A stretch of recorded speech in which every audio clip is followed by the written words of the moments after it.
today, our topic is all about developing performance tests for your learners, Step 1 and Step 2. As we have learned in the previous section, performance assessment has the potential to improve both instruction and learning. But as we have also learned that there are both conceptual and technical issues associated with the use of performance tests that teachers must resolve before this assessment can be efficiently and effectively used, according to Kobizin and Boric 2013.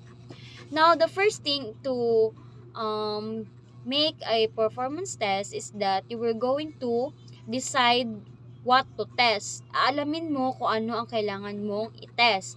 Ngayon, ang first step is that you will going to decide what exactly you want your students to learn and to show through their performance. Ngayon, it means that you will going to identify their knowledge, the skills, and the habits of mind that your lesson will focus on. Ngayon, upang gawin ito, you will going to start by listing your objectives. These objectives are specific learning goals that describe what learners should know, understand, and be able to do after the instruction. Now, there are 3 general questions to ask when deciding what to teach. First is, what knowledge or content is essential for learner understanding of the subject matter? Ngayon, sinasabi dito na what knowledge or content are essential. These are facts, concepts, and principles that students need to understand the subject matter. Number 2, what intellectual skills are necessary for the learner to use this knowledge or content? So, sinasabi dito na ito yung mga thinking skills like analyzing, comparing, organizing, or solving problems. Ngayon, yung pangatlo is that what habits of mind are important for the learner to successfully perform with this knowledge or content. So, sinasabi dito na ano yung habits of mind na mahalaga upang makapag-perform well using that knowledge. So, ito yung mga positive learning behavior such as curiosity, persistence, or critical thinking ng mag-aaral. Now, as you can see, skills in acquiring information, skills in organizing and using information are dito sa box, sa PPT. You will going to read na lang. Next is performance objectives in the affective and social domain. So, sinasabi dito na when teachers plan a performance test, they should ask what important abilities can't be measured by paper test. What do real experts do I want my students to try doing? Sinasabi dito na kailangan na ang mga tanong na ito ay nakakatulong upang ma-identify natin ang 2 main types of performance skills. Ang first is ang skills for acquiring information, such as finding, researching, or gathering knowledge. Number 2 is that skills for organizing and using that information, such as analyzing, creating, or applying what was learned. So, yun yung sinasabi ng performance objectives in the cognitive domain. Ngayon, ang examples naman ng mga performance test objectives nito is that write a summary of a real issue and explain how a famous person might act on it.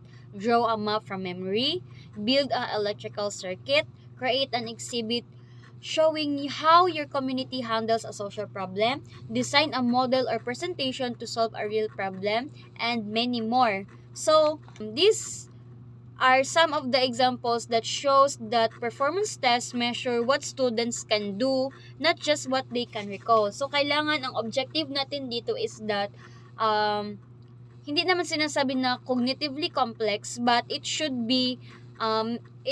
measure the students what can do. Hindi lang yung mga very shallow objectives na it only requires recalling and remembering. So now, let's move on sa performance objectives in the affective and social domain. So, sinasabi dito na ang performance test also measures values, attitudes, and social skills. So, kaya ito tinawag na affective domain. So dito, teachers should also consider that what values or traits do successful people in my subject have? What habits of mind do I want my learners to develop? What social skills are needed to work well with others? So, kaya sinasabi dito na affective domain siya kasi sinusukat dito ang values, attitudes, and social skills na ma-acquire or ma-apply ng mga students after the instruction. So, for example, in a group science project, students show teamwork, respect for others' ideas, and persistence. So, example na ito is, nagpapakita siya na kung paano nagpakita ng teamwork and respect for others' ideas and persistence yung mga mag-aaral after ng science group project nila. So, dito, teachers can use checklists or rubrics to observe these behaviors during performance tasks. Ngayon, in summary, for the step 1, ang step 1 is about deciding what's worth testing.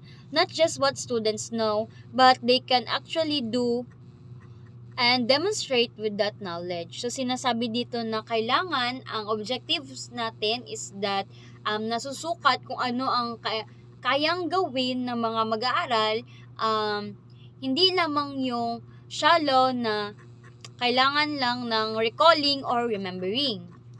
So, that is step 1.